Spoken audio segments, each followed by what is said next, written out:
Praise Lord. ദൈവത്തിൻ്റെ അതിപരിശുദ്ധമായ നാമം ഈ പ്രഭാതത്തിലും വാഴ്ത്തപ്പെടുമാറാകട്ടെ. അതെ, പരീക്ഷാ കാലങ്ങളിൽ നമ്മെ കാക്കുന്ന ഒരു കർത്താവുണ്ട്. ചില പരീക്ഷകൾ ദൈവം അനുവദിച്ചിട്ട് നമ്മുടെ ജീവിതങ്ങളിൽ കടന്നു വരുമ്പോൾ നാം അത് സഹിഷ്ണുതയോടുകൂടെ ദൈവ ഇഷ്ടം ചെയ്ത് വാഗ്ദത്തം പ്രാപിപ്പാൻ നാം കാത്തിരിക്കുമ്പോൾ ആ വാഗ്ദത്തം നാം പ്രാപിക്കുന്നതിന് മുൻപേ ആമേൻ സ്തോത്രം, നാം തകർന്നു പോകത്തില്ല, മുടിഞ്ഞു പോകത്തില്ല. പരീക്ഷാ കാലത്തും നമ്മെ കാക്കുന്ന ഒരു കർത്താവുണ്ട്. കഴിഞ്ഞ നാളുകളിൽ ആ കാക്കുന്ന ദൈവത്തിൻ്റെ സംരക്ഷണവും പരിപാലനവും നാം അനുഭവിച്ചവരാണ്. എത്രയോ രോഗങ്ങൾ വന്നു, എത്രയോ പ്രതിസന്ധികൾ വന്നു, അപകടങ്ങൾ വന്നു, അനർത്ഥങ്ങൾ വന്നു, മാനസിക തകർച്ചകൾ ഉണ്ടായി. എന്നാൽ ദൈവം നമ്മെ കാത്തു സൂക്ഷിച്ചില്ലേ?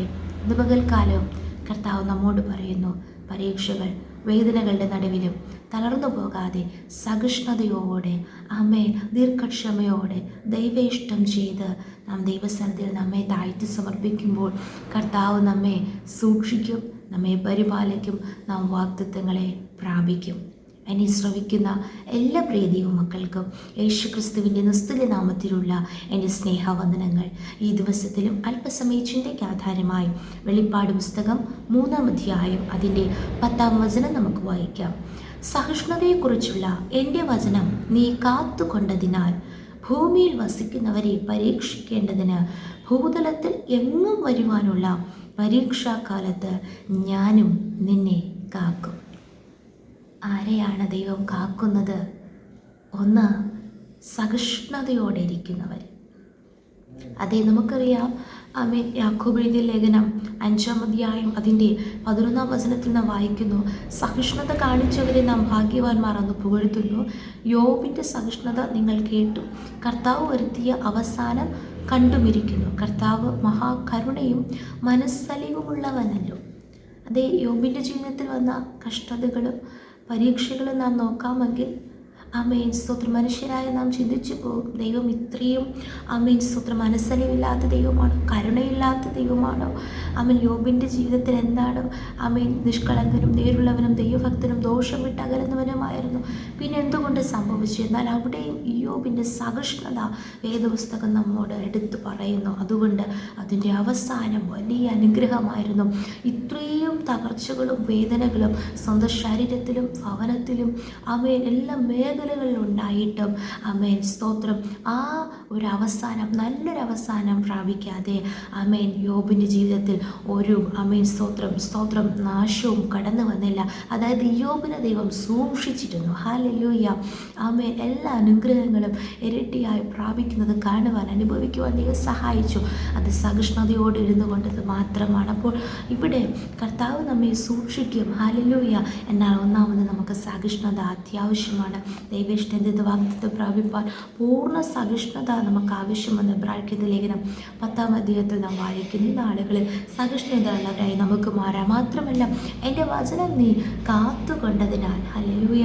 ഇവിടെ ഏത് സാഹചര്യത്തിലാണ് നാം നോക്കുമ്പോൾ അതിൻ്റെ 8-ാം വചനത്തിൽ നാം പറയുന്നു, ഞാൻ നിൻ്റെ പ്രവൃത്തി അറിയുന്നു. ഹല്ലേലൂയ. എന്താണ് അവർ ചെയ്ത പ്രവൃത്തി? നിനക്ക് അല്പമേ ശക്തിയുള്ളൂ എങ്കിലും നീ എൻ്റെ വചനം കാത്തു, എൻ്റെ നാമം നിഷേധിച്ചിട്ടില്ല. പലപ്പോഴും വചനം പുറകിൽ എറിഞ്ഞ് കളഞ്ഞിട്ട് ദൈവത്തിൻ്റെ നാമം നിഷേധിച്ച് പോകത്തക്ക രീതിയിൽ പല വിഷയങ്ങളും പല പ്രശ്നങ്ങളും അവരുടെ ആ സഭയിൽ ആ വ്യക്തികളുടെ ഇടയിൽ വന്നിട്ടുണ്ടാകാം. ഹല്ലേലൂയ. എന്നാലും അവർ കർത്താവിൻ്റെ നാമത്തെ നിഷേധിച്ച് കളഞ്ഞില്ല. അല്പമേ ശക്തിയുള്ളൂ എങ്കിലും ആ വചനം അവർ കാത്തു. ഹല്ലേലൂയ. പ്രിയ ദൈവമക്കളെ, പ്രതിസന്ധികളുടെ നടുവിലും പ്രശ്നങ്ങളുടെ നടുവിലും വചനം കാക്കുന്നവരാണോ നാം ഓരോരുത്തരും? എന്നാൽ നാം ഒരു നാളും തകർന്നു പോകത്തില്ല. ആ വചനം നമ്മെയും കാക്കും, ആ വചനം നമ്മെയും ജീവിപ്പിക്കും, ആ വചനം നമ്മെയും ഉയർപ്പിക്കും. Praise the Lord. വചനം ജീവനും ചൈതന്യമുള്ളതാകിയാൽ നിശ്ചയമായി സ്തോത്രം, നാം കാക്കുന്ന, നാം സൂക്ഷിക്കുന്ന, നാം കൈക്കൊണ്ട് അതും പ്രകാരം ജീവിക്കുന്ന വചനമുണ്ടല്ലോ. സ്തോത്രം സ്തോത്രം, നമ്മെയും ചുമക്കും, നമ്മെയും താങ്ങും, നമ്മെയും വഴി നടത്തും, നമ്മെയും സൂക്ഷിക്കും, നമ്മെയും കാക്കും. Praise the Lord. അങ്ങനെ ആമേൻ സ്തോത്രം, ഇത് രണ്ട് കാര്യങ്ങൾ നീ ചെയ്തതുകൊണ്ട് ഭൂമിയിൽ വസിക്കുന്ന ആമേൻ സ്തോത്രം, ഭൂമിയിൽ വസിക്കുന്ന ഏവരെയും പരീക്ഷിക്കേണ്ടതിന് ഭൂതലത്തിൽ എങ്ങും വരുവാനുള്ള പരീക്ഷാകാലമുണ്ട്. Praise the Lord. നാം ചിന്തിക്കും, നമുക്ക് മാത്രമല്ല ഈ പരീക്ഷകളും വേദനകളും. അല്ല പ്രിയമുള്ളവരെ, ഭൂതലത്തിലെങ്ങും വരുവാനുള്ള വലിയ പരീക്ഷാകാലം ആമേൻ ഇനി വരുവാൻ പോകുന്നു. ഹല്ലേലൂയ.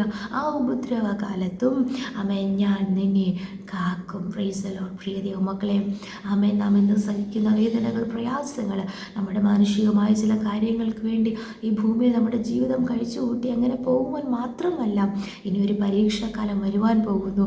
ആ സമയത്ത് കർത്താവ് നമ്മെ സൂക്ഷിക്കും. നാം ഇന്ന് പ്രമാണിക്കുന്ന വചനം നമ്മെ കാക്കും. അപ്പോൾ നമുക്ക് യാതൊരു ദോഷവും സംഭവിക്കുകയില്ല. നിത്യയുഗങ്ങളായി കർത്താവിനോടുകൂടെ വാഴുവാനുള്ള ഭാഗ്യം നമുക്ക് ലഭിക്കുവാനിടയായി തീരും. ആയതിനാൽ ഇന്ന് ആമേൻ സ്തോത്രം, ഈ കാലത്തിലെ കഷ്ടങ്ങൾ സാരമില്ല എന്നോർത്തുകൊണ്ട് കർത്താവിൻ്റെ നാമത്തിൽ വീണ്ടും ആമേൻ അവൻ്റെ നാമത്തെ അറിയാൻ ഞാൻ അവനെ ഉയർത്തും. ആമേൻ കർത്താവിൻ്റെ നാമം എന്തെന്ന് നാം മനസ്സിലാക്കിയവരാണ്. വീണ്ടും ആ കർത്താവിനോടുകൂടെ പറ്റിയിരിക്കാം. വചനം നമുക്ക് കാത്തുകൊള്ളാം. സഹിഷ്ണുതയോടുകൂടെ ആയിരിക്കാം. നിശ്ചയമായി കർത്താവ് നമ്മെ ആമേൻ പരീക്ഷാകാലത്ത് കാക്കുന്ന ദൈവമാണ്. ഈ വചനപ്രകാരം ദൈവം നമ്മേവരെയും അനുഗ്രഹിക്കുമാറാകട്ടെ. നമുക്ക് ഒരുമിച്ച് പ്രാർത്ഥിക്കാം. നല്ല ദൈവമേ, സ്വർഗ്ഗസ്ഥ പിതാവേ, അനുഗ്രഹിക്കപ്പെട്ട ദിവസത്തിലും അങ്ങ് ഞങ്ങൾക്ക് നൽകിയ നല്ല ആലോചനയ്ക്കായി സ്തോത്രം ചെയ്യുന്നു. അതേ നാഥ, വചനപ്രകാരം ഞങ്ങളെ സമർപ്പിക്കുന്നു. ഈ നാളുകൾ ഇനിയും കർത്താവേ അപ്പാ സ്തോത്രം സഹിഷ്ണുതയോടുകൂടെ ഇരുന്നു ദൈവ ഇഷ്ടം ചെയ്ത് വാഗ്ദത്തം പ്രാപിക്കുവാൻ അപ്പാ സ്തോത്രം സ്തോത്രം അങ്ങയുടെ നാമം നിഷേധിക്കാതെ കർത്താവ് വചനം കാക്കുന്നവരായി തന്നെ മാറുവാൻ വീണ്ടും ഞങ്ങളെ സമർപ്പിക്കുന്നു. ഞങ്ങളുടെ കൃപയാൽ ഞങ്ങളെ നിറയ്ക്കണമേ കർത്താവേ. അങ്ങ് ഞങ്ങളെ കാക്കുന്ന ദൈവമാണ്, സൂക്ഷിക്കുന്ന ദൈവമാണ് കർത്താവേ. ഞങ്ങളുടെ പ്രാണനെ കാക്കുന്ന ദൈവമാണ്. ദൈവകരങ്ങളിൽ ഏൽപ്പിച്ചു പ്രാർത്ഥിക്കുന്നു. എല്ലാ ഭയങ്ങൾ മാറിപ്പോകട്ടെ, ഉറപ്പും ധൈര്യമുള്ളവരായി മാറട്ടെ. വചനം കേൾക്കുന്ന എല്ലാവരെയും അനുഗ്രഹിക്കണമേ. പ്രാർത്ഥന കേട്ടതിനാൽ സ്തോത്രം. യേശുവിൻ്റെ അധികാരമുള്ള നാമത്തിൽ പ്രാർത്ഥന കേൾക്കണം സ്വർഗ്ഗസ്ഥ നല്ല പിതാവേ.